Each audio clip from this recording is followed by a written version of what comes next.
İntihar edəcək insanları necə anlaya bilərik? İntihar edəcək insanlar birdən-birə səssizləşirlər, sakitləşirlər. Əvvəlki şeyləri bir o qədər də problem eləmirlərmiş kimi görünür. Hətta o dövrdə psixoloqa gedirlərsə, birdən-birə psixoloqlarına düzəldiklərini, artıq əvvəl kimi narahat olmadıqlarını deyirlər. Ona görə də psixoloqlar üçün birdən-birə düzəlmə, yaxşılaşma halı şübhəli görünən bir haldır. Əşyalarını başqalarına verməyə başlayırlar. Bunu görərsiniz.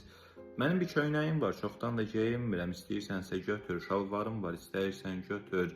Bu kompüteri istəyirsən götür, mən özümə yenisini almağa fikirləşirəm deyə birdən-birə çoxlu şəkildə əşyalarını başqalarına verməyə başlayırlar. Yavaş-yavaş həyatlarının bir parçasını sanki həyatlarından çıxardırlar.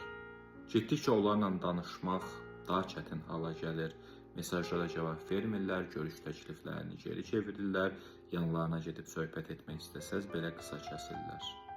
Evlərini təmizləyirlər, mesajları silirlər, internet keçmişlərini silirlər, borclarını ödəyirlər və s.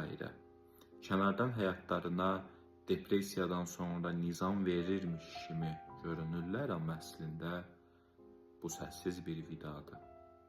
Kimdəsə bu işarələri görürsünüzsə, səssiz qalmayın, daha çox diqqət edin, yanında olun, dəstək olun, lazımdırsa yaxınlarına məlumat verin, onları tək qoymayın. Bu cür bilgiləri hər kəsin bilməsi çox önəmlidir. Mümkün qədər bu bilgiləri ətrafınızla paylaşın.